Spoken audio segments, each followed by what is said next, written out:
Let's start discussion about the piezo form.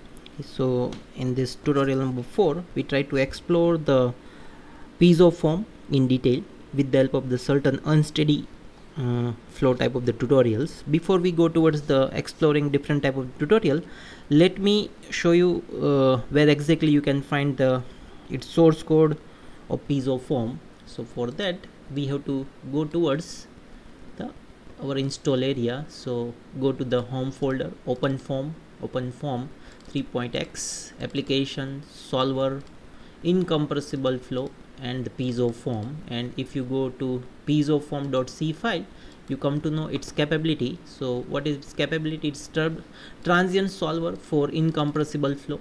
Okay, and what else you can do with this? Turbulence modeling is enabled, so you can work with laminar, runs, or LES, any type of the turbulence modeling. Okay, runtime selectable MRF and finite volume options and explicit porosity options is available. What it mean? It mean that with the help of the piezo form you can run the, let's say, multiple reference frame or moving frame of reference type of simulations. Along with that, you can give certain type of the source term in the momentum equations and with the help of FV options. Along with that, the porosity, if you want to enable, you can do that as well with the help of this particular piezo form. So that is its capability. Okay, now let's explore few more things with the help of this particular tutorial.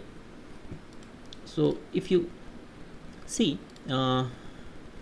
what we're going to explore, that is mentioned in the readme file. So we going to take into account different type of the test cases, okay, for the exploring the options with the help of the piezo form. Okay, but here we going to restrict ourselves with the help for the laminar, unsteady flow, turbulent unsteady flow, and turbulent also we stick to the runs only. LES and all other the source term option we going to explore when we start discussion about the advanced module. Okay, but in the basic module we going to only explore basic aspect of the piezo form. Okay, so let me close this file. Okay, let's explore what we're going to do with this piezo form. So piezo form we're going to explore in two parts. One is laminar and another is the turbulence. In turbulence we're going to work with the runs modeling. So let's look at the laminar part. In the laminar, let's quickly start very simple thing, that is the square cavity. In the side the square cavity we have a two test case. One is for low RE, another is high RE. Okay, so let's quickly first run very simple test case. Okay, please remember we are working with the unsteady flow, and in unsteady flow right now we are exploring the steady state type of the tutorials. So and then later on we try to look at the unsteady phenomena with the help of the same tutorial. So let's first explore very simplified tutorial. So let's first go to the place where we want to run, source the OF30X our alias. So we are in. Now as always we do, first look at the readme file. Okay, so first clean the tutorial. Okay, block mesh, check mesh, and total we have a 10,000 element. Okay, paraform, just check how our cases look like. So our regular lead driven cavity, this is the mesh file, top wall is moving and we are still working in the two-dimensional flow. Okay. So let's run the case with our standard command. So here we going to run piezo form. Okay, tailf minus log file give us the idea how the simulation is going on. Okay, while the simulation is going on, let's explore a few more things here. In constant folder, look at the two additional files. Okay, so we now have a transport property.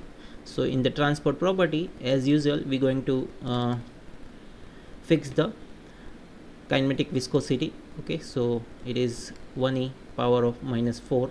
So if it is 1e power minus 4, what it mean?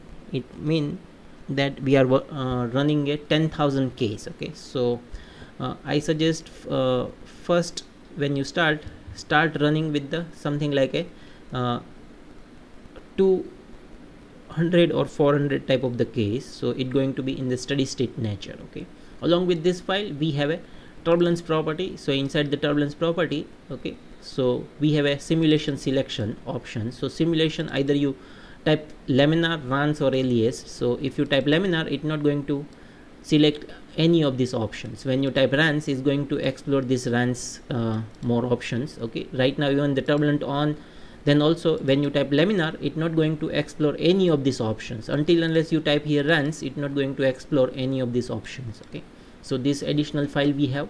Okay, along with that, what we have in the zeroth folder, same two file. Okay, so same file, top wall moving. Okay, and the all other fixed wall is the wall, and everywhere we have pressure gradient term. Along with that, let's explore few more thing in the system folder. So in the system folder, if you go inside the control dict file, we have a application piezo, start time, end time, delta t. We are running with a very large delta t. Okay, so when we are running with a large delta t, our current number is very high. So please understand here. Okay, so current number is still pretty high. Okay, and we are working with simplified flow, so it's not diverging. Okay, so then we have all regular entries. Along with that, let's look at the FV scheme. So we are working with the transient simulation, so we selected the backward implicit type of the scheme. Okay, along with that, gradient or center difference or linear schemes we are using. Okay, and for divergence we use the linear upwinding V scheme. Okay, and this is for our new effective. When it going to work, when we start runs calculation, this term is activated. Right now it is redundant, no worry. Then we have a linear limited scheme for Laplacians. Okay, interpolation linear, sun gradient is limited linear. Okay, along with that, if you look at the FV solutions, for pressure we use the PCG. If you want, you can activate this part as well. Final pressure PCG. Okay, and 10 to the power. So look here, relative tolerance 0.01. Okay, but for a final go it is 0. That means it's going to convert 10 to the power minus 6. For velocity, we are using the preconditioner BCG by conjugate gradient type of the linear solver.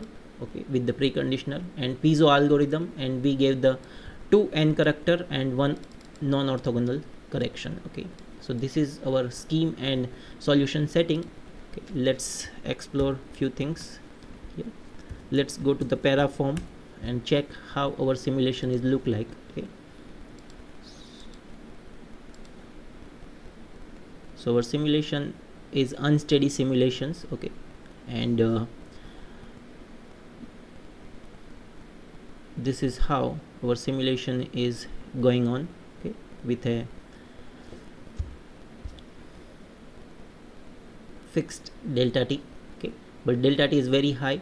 Okay, so and our mesh size is 100 by 100. Okay, so let me first close the simulations. Okay, so we run pretty fast this simulation. So what I suggest, you try to run or try to create one additional tutorial based on this, where you go with something like 150 by 150 type of mesh along with the non-uniform mesh near the wall. Okay, and try to run the case for r equal to, let's say, 10,000. Okay, for two-dimensional case. Okay, and so when look how it going to work is something like this way.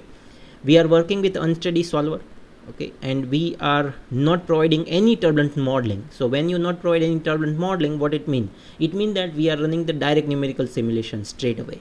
Okay, so if you provide any modeling, okay, it goes towards that type of modeling. But in the transient simulation like piezo form, we specify the if you look at here as a laminar. So don't think that this flow become laminar. Okay, so turbulent property we say laminar. What it mean?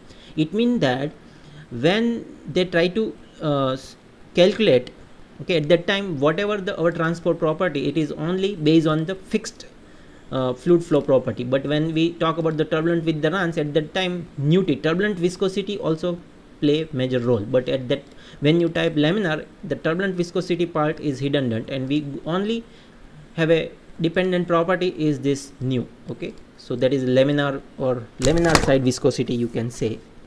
So that is how you can say that right now we are working with a piezo form and we are simulating as a direct numerical simulation type of the test case, okay, without any modeling. So it goes as a direct numerical simulations. Okay, so couple of things we can explore with the help of similar type of the tutorials. So let's go to the next place. Okay, and here same tutorial, but I added couple of the things. So first let me show you what different things I added there. Then we try to quickly run the case and try to explore certain more options for post-processing purpose. Okay, so if you look at the readme file, okay, same test case, but couple of few more things we're going to explore here. Okay, so first let me show you what is the difference. So if you go to the control dict file, okay, in the control dict file I added certain functions. Okay, so it is called function objects. So right now we started exploring few options about the function object. Okay, so one important aspect of function object is the prob. So we try to fix certain points in our domain. Okay, so let's first explore what this point and where exactly we fix this point. So for that, let's first go to the paraview and try to understand this particular thing. So first clean the tutorial.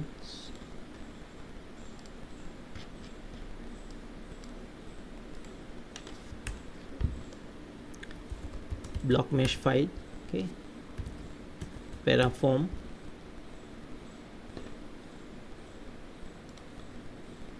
so this is our domain. Let me put it in the outline way. Okay, this is our domain, and let me activate the axis so you understand. Okay, so with this domain we have to do certain things. So let me show you the prob file.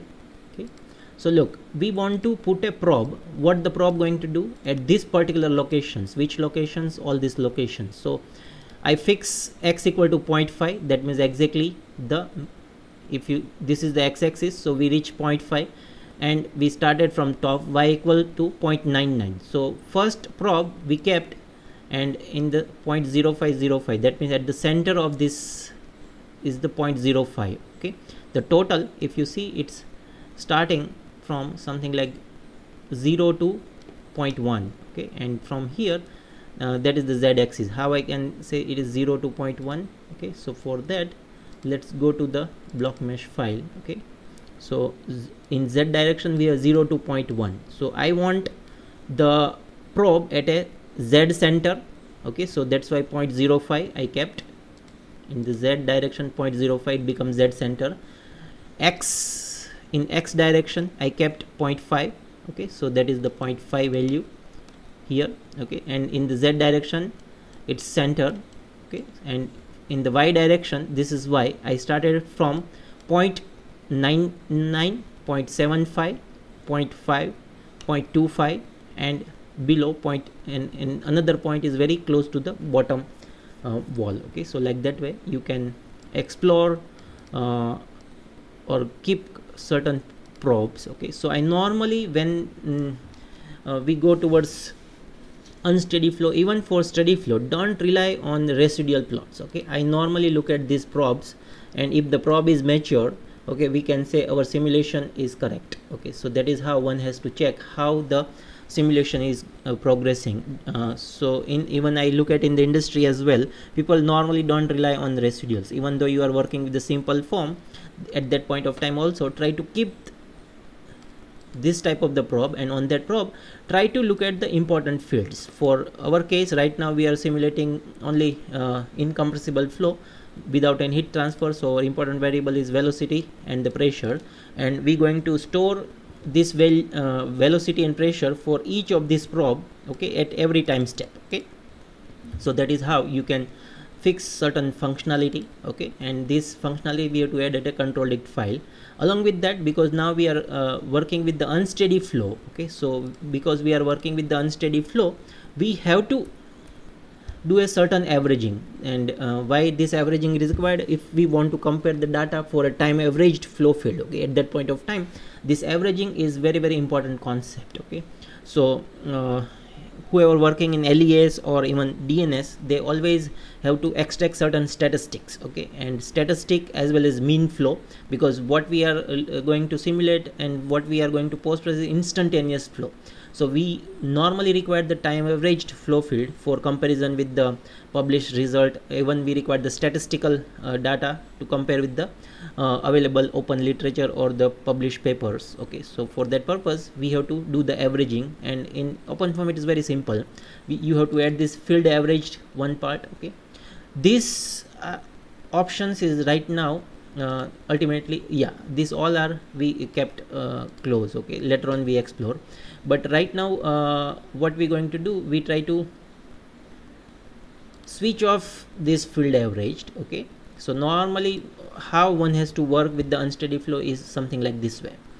You first start the simulation with the provided probe, okay, and after let's say something like 100-200 iteration, you check the probe. Either probe is getting the dynamic nature. What it mean by dynamic nature? That means even though when you are working with the highly unsteady flow or turbulent flow, you cannot get the smooth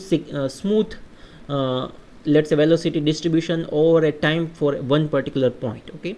But what we're going to look at, it's range of fluctuation, either the fluctuation for u component velocity or v component velocity for all these particular points is going in particular band, positive to negative. If that is the case, then we say okay, now this become the let's say dynamic nature of that particular unsteady flow, and after the dynamic nature of the unsteady flow trigger, after that only one supposed to start this averaging, okay. So that's why right now I comment this averaging part, okay. So in your case also please do the same thing.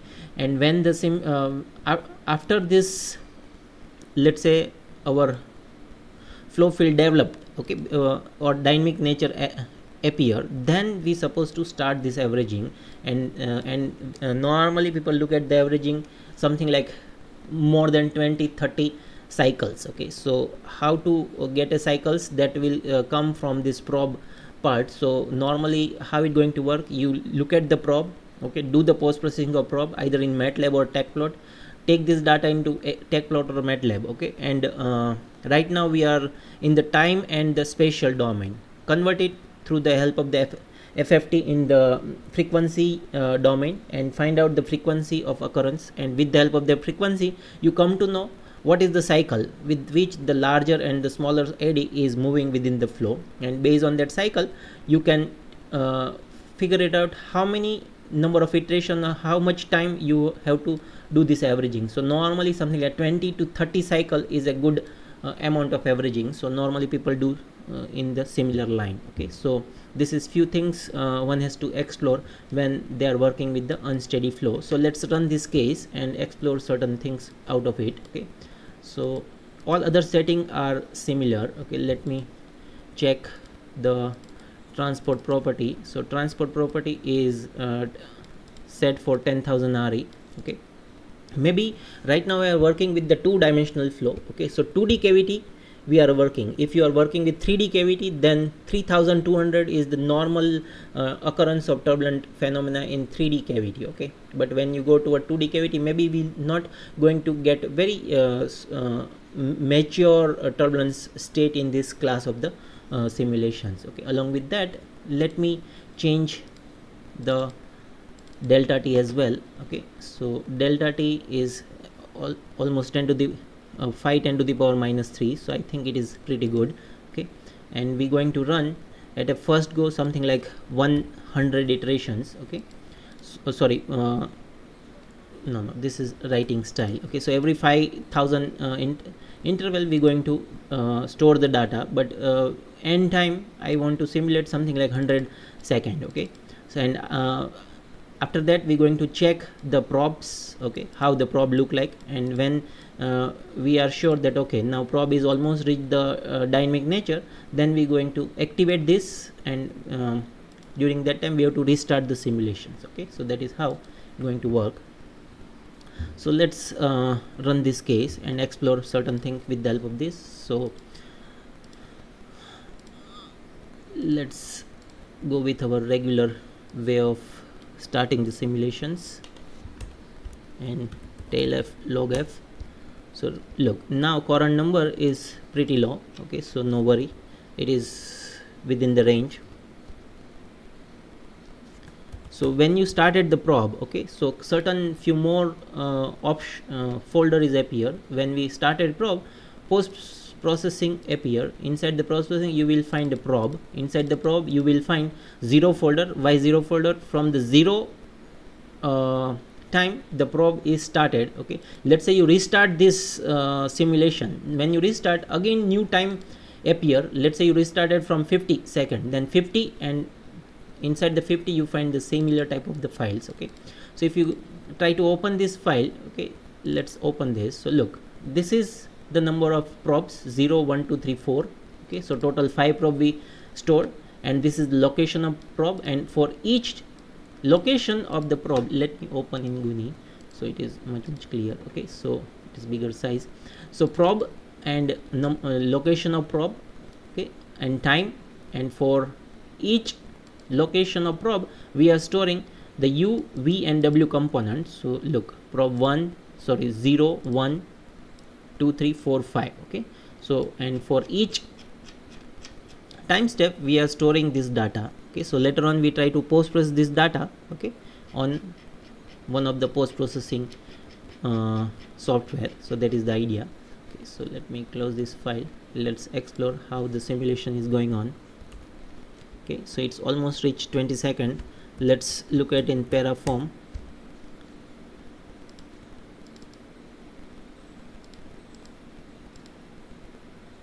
So this is till now we got simulations. Okay, so it may take a couple of more minutes. Okay, while it is taking, let me brief you certain more things. Okay, let's say we want to now post process the our probe. Okay, so let's go to the post processing directory, probe 0 folder, where you have these files. Okay, right now the simulation is going on. I don't want to modify this file, so that's why I'm reading this file. So I'm creating one copy of this file, okay, as a let's say bkp1 backup 1. Okay, so now I can change this file, so no worry. So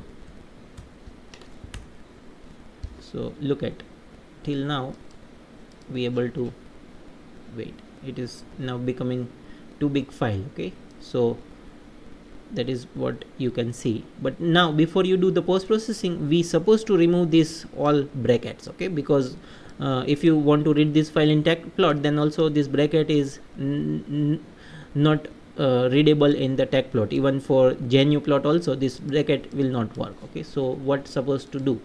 For that I gave you certain commands in readme file. Okay, so in the readme file, this is very quick way you can clear this particular files. Okay, so let me show you.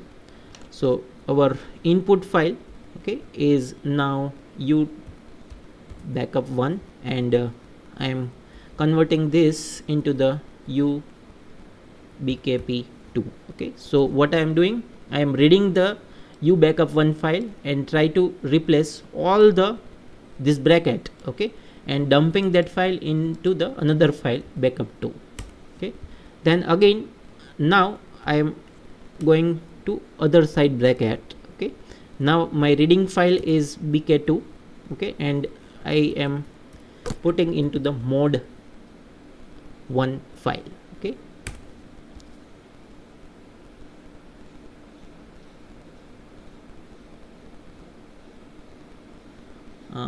let me check what happened.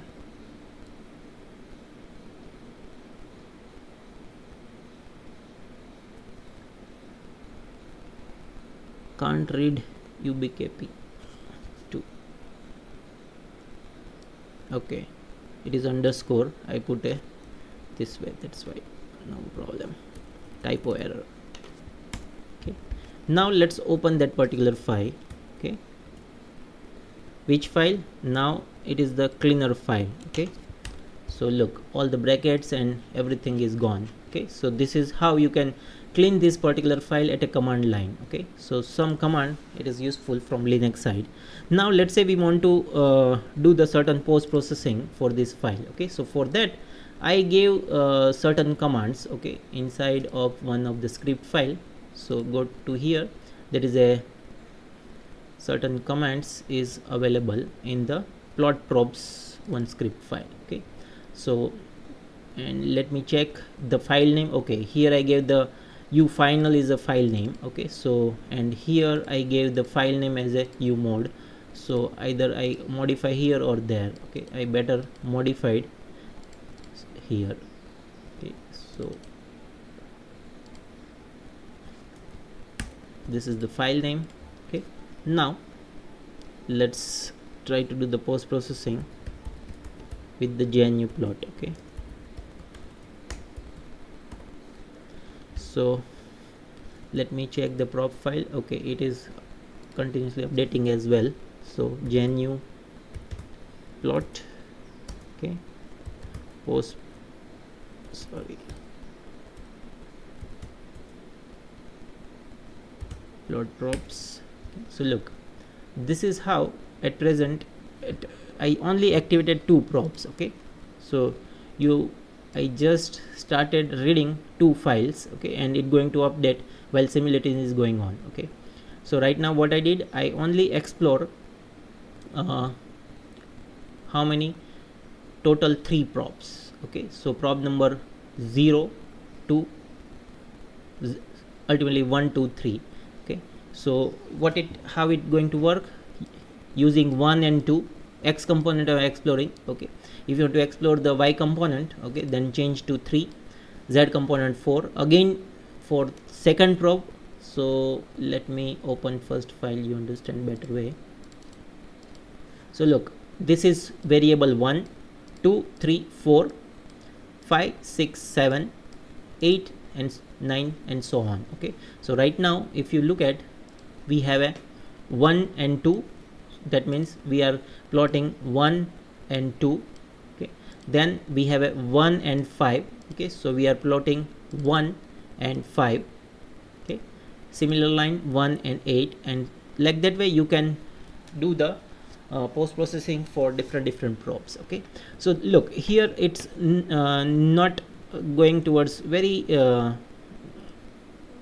much transient, so very much turbulent state. Okay, so let check in the y component, maybe we get more fluctuations. So for that, let's modify this particular file, or better take a copy of that particular file. Okay, cp prob create a underscore y. Okay, uy. So okay, so lf, so it's almost finished till 100. Okay, fine, no problem. So let's modify this file.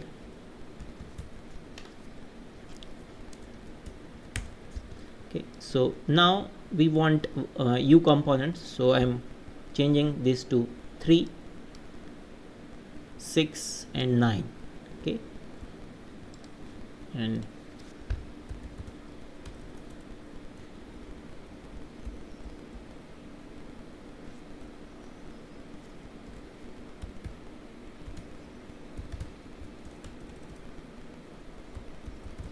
GNUplot, and we required this one. Look, this is right now at a 3 different probe, but we are checking for a y component of velocity. Okay, so this is how one can check the probe, and what I'm how one can say this is become fully turbulent state, or let's say not fully turbulent, it's achieved the dynamic nature. So right now you don't see too much of fluctuations. Okay, but if you are really working with the transient or turbulent flow, then you will find certain very nice fluctuation here. Okay, so normally how one has to check is either the band of fluctuation is fluctuating within this particular plus and minus 0.5 plus and minus 0.7 in that particular band or not. So at the beginning, when the flow is developing, the fluctuation maybe go here and there. Let's say it goes something like 1 to minus 2, or maybe minus 0.5 to 2, like that way. But later on, when it reach the dynamic nature,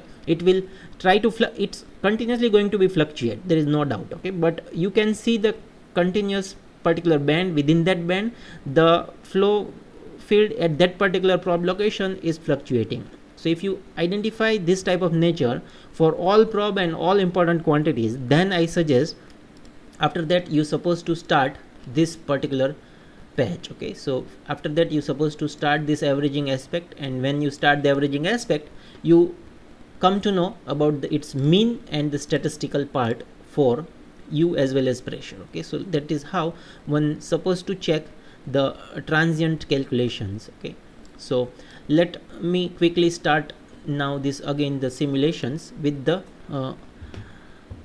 let's say now we want to start the simulations. Okay, so if we want to start, right now we have option what start time, but I don't want this, so let's explore what different options it available. Okay, so when you type misspell it, okay, you have a chance to look at different options. Okay, so look, it's saying you have a start time, first time and latest time. So if you want to restart it, proper option is the latest time. Okay, so let's use this latest time options. Okay, and when you going to start with the latest time, so our start time is now 100, and we're going to simulate something like, let's say, more 100 seconds, so 200 total.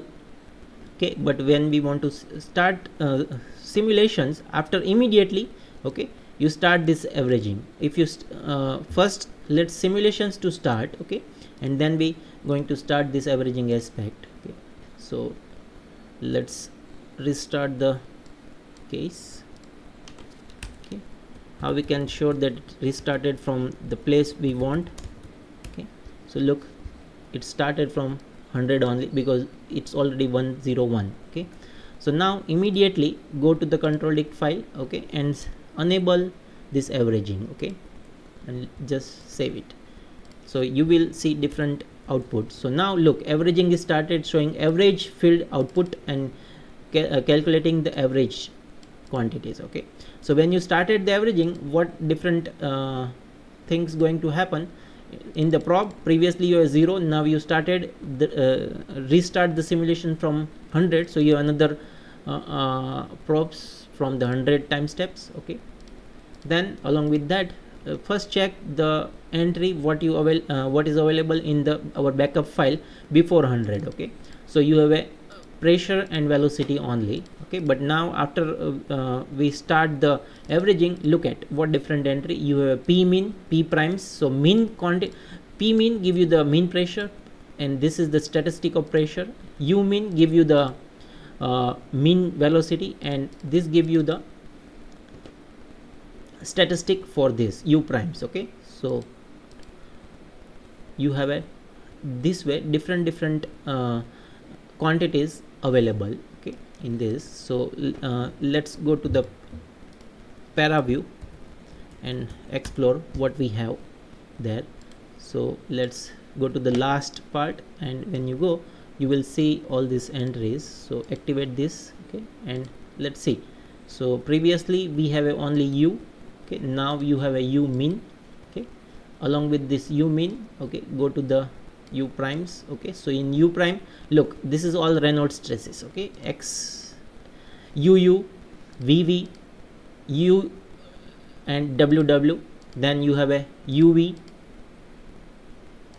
then VW, and you have a XW. So look, we don't have a Z component, so this and all three are almost, they are 0. We have now XX, that means UU, VV and UV. Okay, so that is give you the idea about its statistics. Okay, but it is very weak, turbulent or just unsteady flow, so you will not going to get a nice statistic. Okay, but if you want to exactly explore this test case, then please write down, you do following thing. Here it is a 2-dimensional flow. I suggest go with a 3D cube. Okay, so this is a 2-dimensional lead driven cavity. Okay, 2D. I suggest in the Z direction also go with the 1, so cube of 1 meter by 1 meter by 1 meter in XYZ direction. Okay, use a non-uniform mesh in all the 3 directions. That means everywhere there is a wall, try to create a non-uniform mesh. Okay, in the entire cube, wherever wall you have non-uniform mesh. Okay, and then top wall is moving, fix the Reynolds number something like 5000 or 10,000. Okay, and go with something like 100 by 100 by 100. that is the grid size, okay, and near wall go something like 10 to the power minus 3, so 0.001. if you fix that grid size, okay, then and expansion ratio definitely 1.12, okay, so or the 12% growth rate from the all the walls, okay. So if you try to generate that type of mesh, okay, and then try to simulate it, you will get a very nice turbulence statistic, and you can even go for literature survey and find out the well established paper, because so many people did rigorous study on 3D cavity or 3D cube cavity, okay, and you can compare even this our open form result with the available open literature, okay. You can do this exercise for this DNS type of calculation as well as for runs calculation as well, okay. So let's look at where exactly we reach to the end. Almost it's reached something like 62, okay, and let's look at the P mean. So this is the mean pressure, and this is the statistical part of the P prime, okay, and then you have a U mean, okay, this is the mean velocity, and this is different component, okay. So look, it's if you look at the primes, okay, that means statistics is 10 to the power minus 5. What it suggests that it is a very weak state of turbulence, okay. So it's hardly receive any type of the fluctuations, even though our RE is very high, but we are working with the 2D flow. So because of the 2D nature of the cavity, it not supporting the statistic. Even it is may happen that when you refine the mesh near the wall, okay, right now if you see our grid size is very coarse near the wall, so all the normal activity or the shear stress build up, everything going to start from the walls. So if you have very fine mesh near the wall 10 to the power minus 3 or so, then for 2D also this quantity right now 10 to the power minus 5, maybe you receive something like 10 to the power minus 3 or so, okay. So even for 2D as well, but when you go towards 3D, you will get a very large amount of fluctuations, okay. So this is how one can explore laminar type of study with the help of the piezo form, okay. So let me first stop this calculations, okay. So we almost run till 175.95, okay, and our current number is pretty good, okay. So but please remember, when you change the mesh size, okay, at that point of time you have to also change the delta t, otherwise simulation may diverge, okay. So this is how you can simulate the cavity flow with the help of the piezo form.